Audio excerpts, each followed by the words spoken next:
Gajser, Team HRC, on his way to the checkered flag.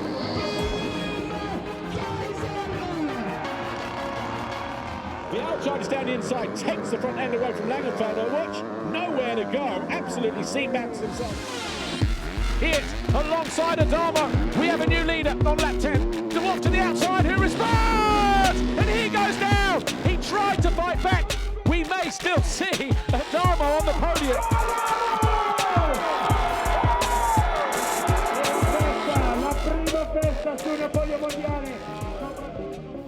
Yet again, Mantova delivered. Now after a 3-year gap, we're back here in the Garden of Patagonia.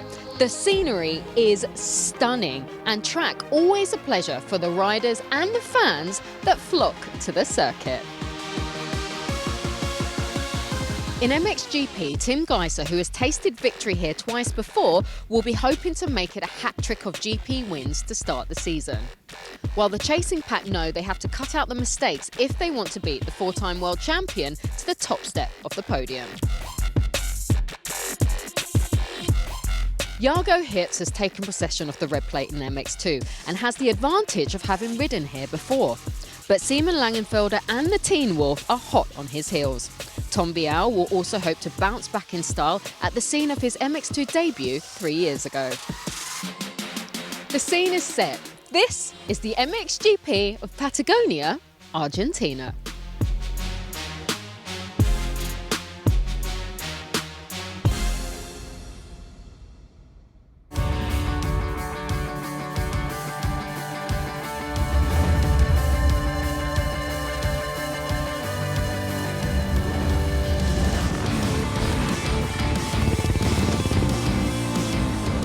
Ruben Fernandez takes us for a lap around the Patagonia-Argentina racetrack here on the Honda 114 Motorsports machine. A wide first turn over the foxhole shot into 2 giant rollers. Turn 3 is a long sweeping right-hander. It will get very edgy through there as the race goes on. We float over this hill here, then over this huge tabletop between the trees, and then the final jump at the end of the straight leads us through this long sweeping right-hander. Slight rise just through the early part, and then you've got a rhythm section through here. Different options for the riders. The infamous wave section. Either way, you need to be 2-2 at the end of this rhythm section to hit this jump perfectly. And Ruben Fernandez just taking time out to appreciate the fans that have turned out here this weekend. An indication of some of the atmosphere that we will expect this weekend here as well. Continuing on with the lap through this left over the city jump as we head uphill into the trees. It's a difficult 180 this. You see drama going in and coming out of here sometimes, but you G out here, float over this next crest, then the huge bitchy tabletop here, the biggest jump on the racetrack, leads us to this long sweeping left-hander. Again, options, you can triple from the outside into this right-hander. Varying options available for the riders. There will be overtaking maneuvers throughout the day. The long back straight towards the last few corners. The Monster Energy jump, another rhythm section here, tripling into this left. And then split section through the next right. You're going to go outside or inside, dropping onto this plateau and into the penultimate corner on the racetrack. Bury the back wheel deep into this left. This is the final turn and the Monster Energy finish line jump. And as we land, we're back on the start straight towards turn 1 to start another lap here in Argentina.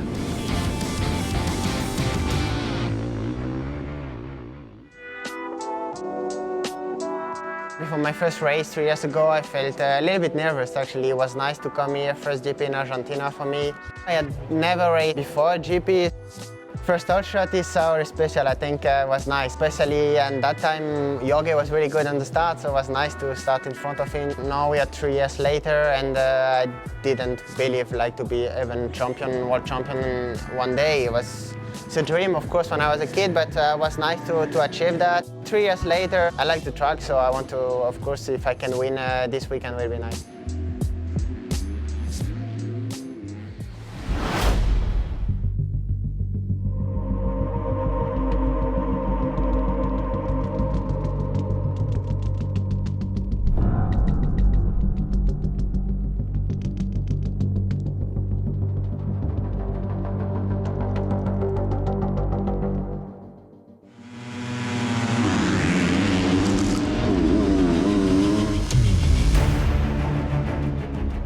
flies on that first turn.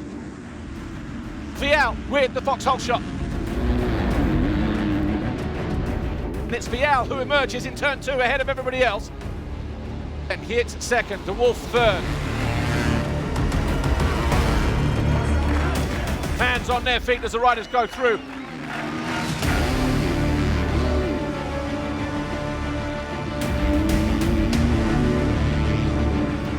So we've lost Andrea Adamo. Here's why. Just loses a front through the second turn. Langenfelder on the Red Bull Gas closing down on third place. You're going to be banging bars again before the end of the race as he goes over the bars. Oh, they both go down! Disastrous Grand Prix here, Patagonia-Argentina for the Nestan Husqvarna factory squad. Horgmo taking no prisoners. He does make the pass stick. He goes into third place.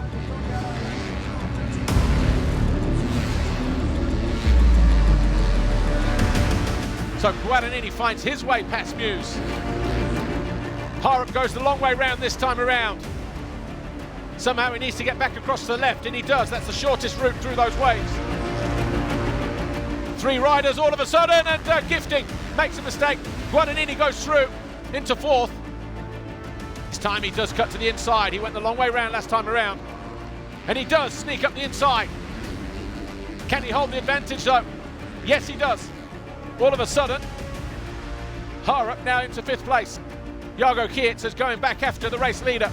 Can Vialle hold on? Nothing in it as they go into the penultimate lap then. Half a second, in fact. Vialle knows he has got 2 big laps ahead of him here. At the moment, he'll be able to hear that Yamaha behind him, but will it be inside? Will it be outside? Well, Geerts goes through. Takes the Frenchman to the outside. He hits the brakes. Sees the move coming, and Geerts is alongside Vialle.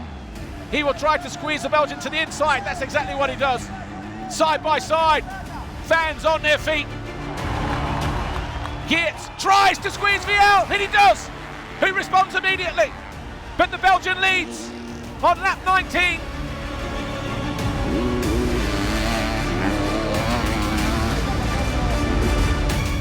And Jago Geerts buries his wheels deep in that penultimate turn. Geerts wins race 1.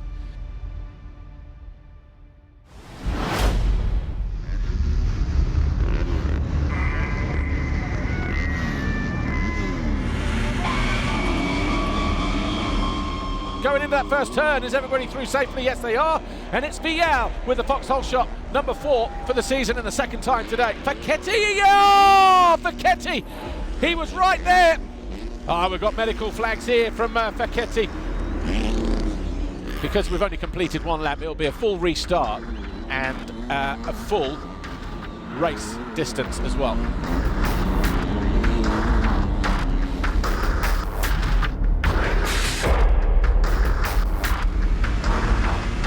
Five-second borders turn. Good jump from everybody over on that right side.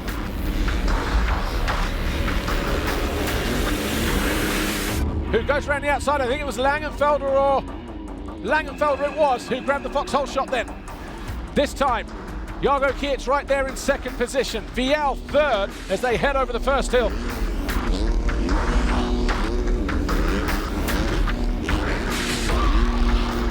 Geerts knows he's got to strike early.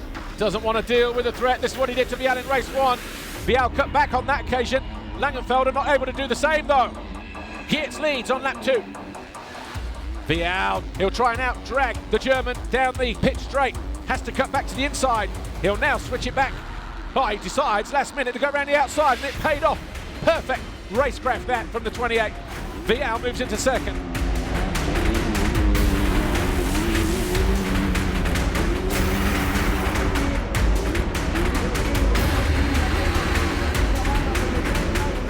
And we've got a battle for the lead here. Vialle gets up the inside of the Belgian, takes over the lead at the end of lap 5.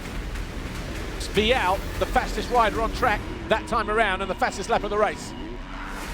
Nothing in it between these two. Guadagnini and Harrop, 3rd and 4th in the race, battling for the 3rd step of the podium in this 3rd round of the MX2 World Championship. It is not going to be an easy task finding his way past the former Junior World 125 champ, unless he does something here, and that's exactly what he does. Chucks it in, gets in and out early. Harrop is up to 3rd. Horgmo frustrated now, back alongside the 516 of Langenfelder. Has to go, oh, brave move, he went round the outside. Wow, Horgmo up into 5th place.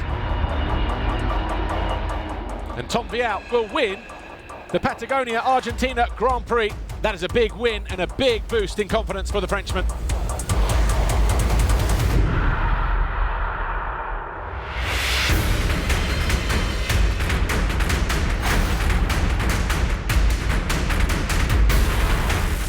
So Horace, 3rd overall this weekend.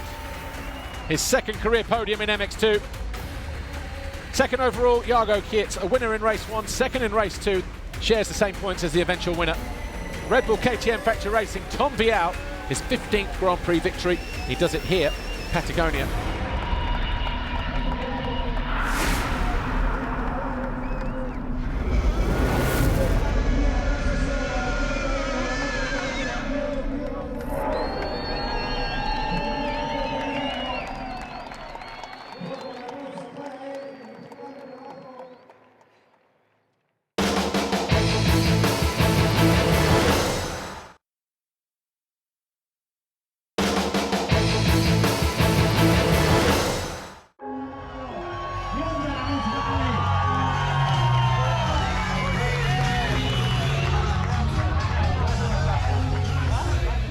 Tim Gajser y Jorge Bravo.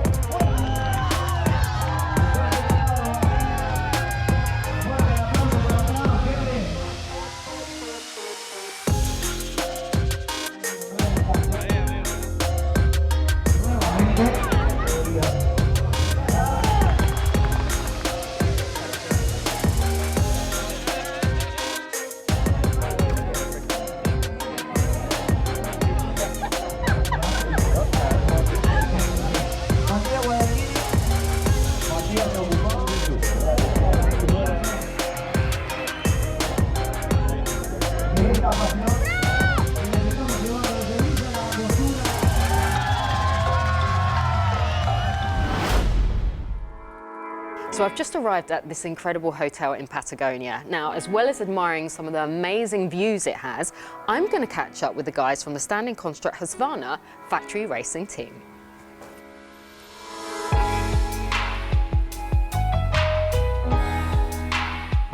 It was a difficult off-season for you, not only physically, but I guess emotionally as well. Just tell us about it.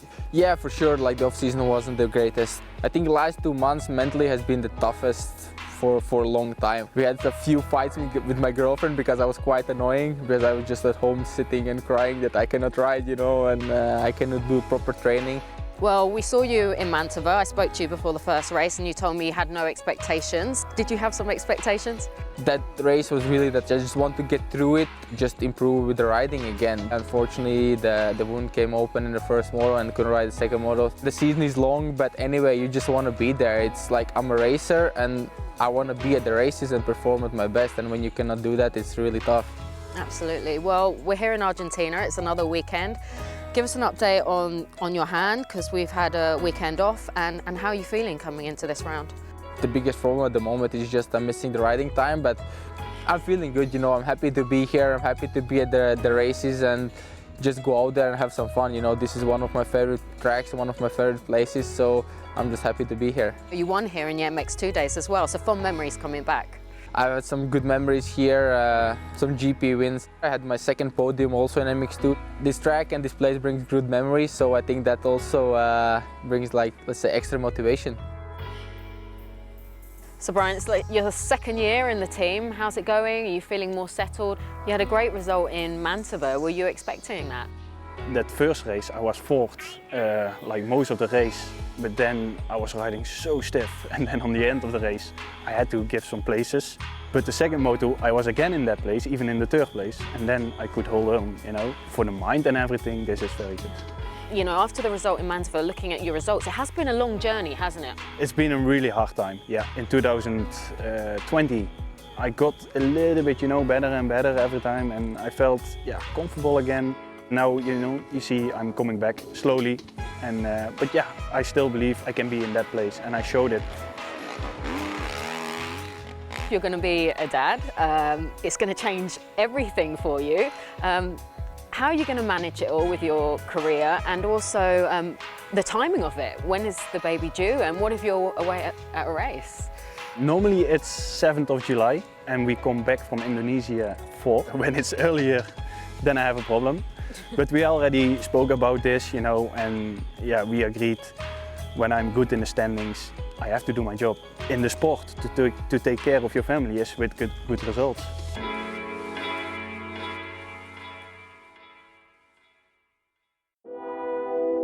How did I feel coming here in 2019? I was in awe of the, MXGP Paddock, my first time being here. But I was, just so focused, and I was just really adamant that I wanted to be on the podium. If I were to go back and do it again, for sure I would take some time, take a few deep breaths on the line and really take it all in and enjoy it a lot more. And especially stand up on the podium, have a bit more of a smile on my face, because I had a lot of people say to me, it didn't even look like you were enjoying it up there. But the reason why I didn't look like I was enjoying it is because I had never watched a podium ceremony before. I didn't actually know what was going on, and them speaking Spanish, I didn't know what to do, so I was just looking at the other two to make sure I didn't make a fool of myself. My main goal was to end up on a factory ride the following year. When you move from the other side of the world to pursue your dream in motocross, you don't go there to make up numbers, and you have goals set in place. When you work as hard as I do, you got to set high expectations and live up to them.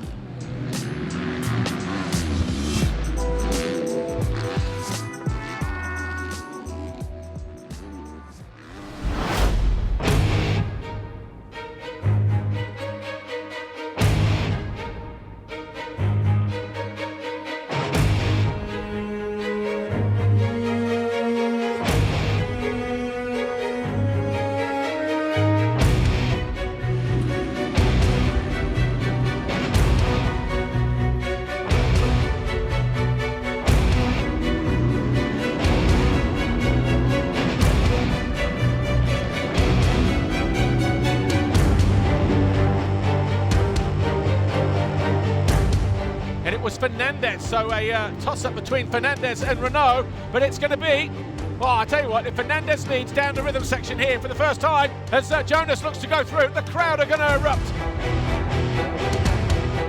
And it is Fernandez who leads. Jonas is in second place. Renault has been pushed back to third. Ziwa fourth. Gajser in fifth place. Oh! And immediately, Ruben Fernandez crashes out spectacularly. Here's what happened. He gets out of here, back end just works overtime once, twice, folds the front.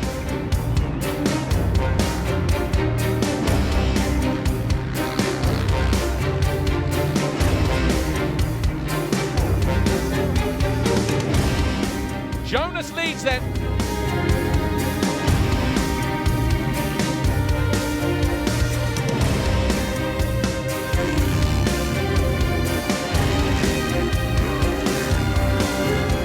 Gajser charges up the inside of Ziwa, takes over third place on lap 5. Gajser just on the gas, gets alongside the Yamaha. Made the pass happen before the first jump.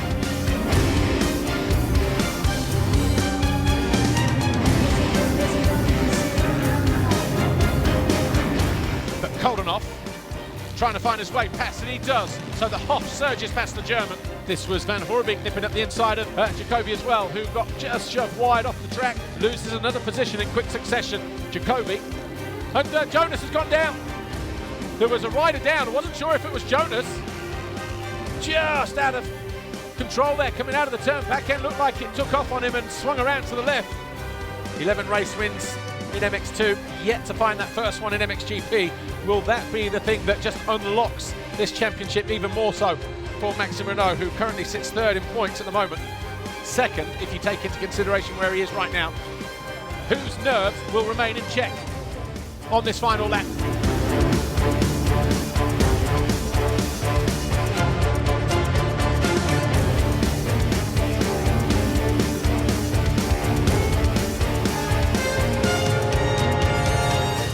Maxime Renault and the Monster Energy Yamaha will cross the line. He is victorious for the first time in MXGP, and that will be a massive weight off his shoulders.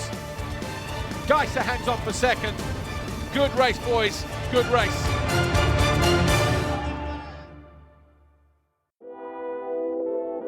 2019 was my first full season in MX2. It was the first time I went to on overseas here in Argentina. I had a good feeling on the track, I was feeling really good, but some external things made it really difficult. If you would have said that I would come back here in Argentina 3 years after with one world title in my pocket and fighting on the top places, top spots of the MXGP, I would have signed straight away.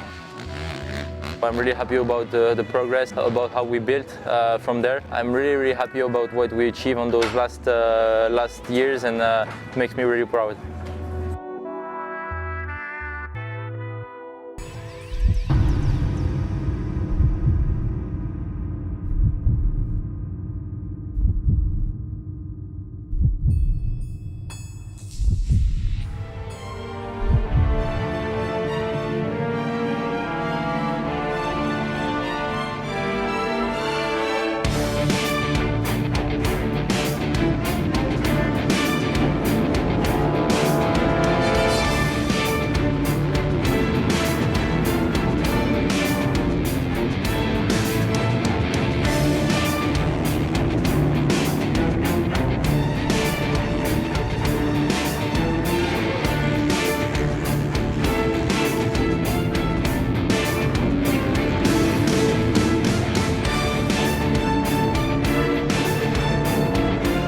Gajser trying to make a move early on. Will he cut back to the inside here? He thinks about it. That's exactly what he thinks, and he reads it well. Gajser leads on the opening lap. Prado tries to cut back, didn't realise Jonas was there, and he loses second position immediately. And Jonas off the side of the track, but he somehow manages to stay there.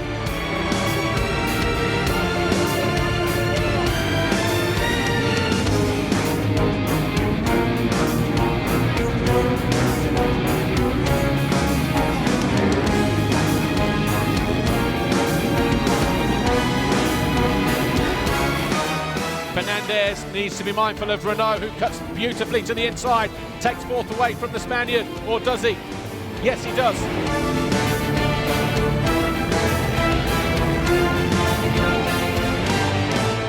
And Renault immediately going after Jonas, and that third place. Doesn't want to hang around, he knows he's got not just the opportunity of getting on the podium, as Jonas a little bit untidy through there, and it cost him time as well, and he loses that third place to the Frenchman. Fernandez to get alongside him, so he's got to control the inside here, and he can't do that. Fernandez is back in the fourth place.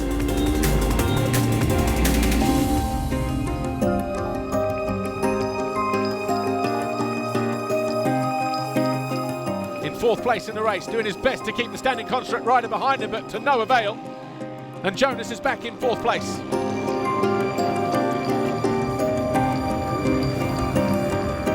Gajser saying, I don't want any involvement in any altercations.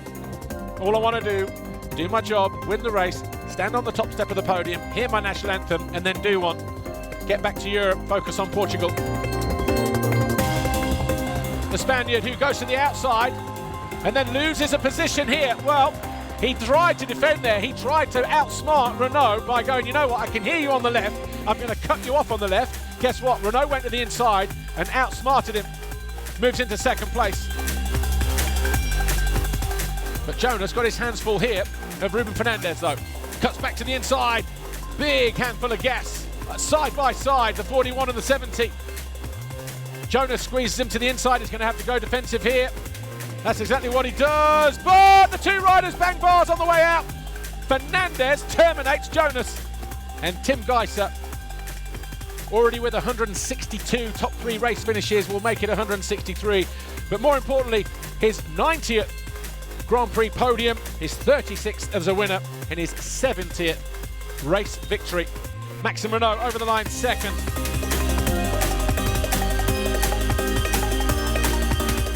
We'll see you guys next time. Yes, you the fans. Thanks for making this Grand Prix very special indeed, as always.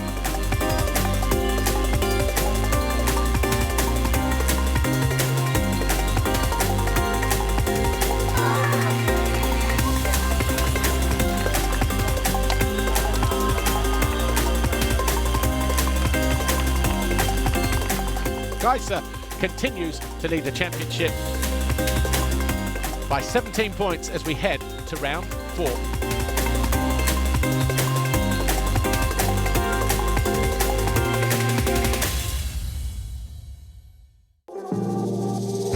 So we leave Patagonia with another stunning set of races in the bank, and with both Tim Gajser and Jago Hertz having extended their championship leads.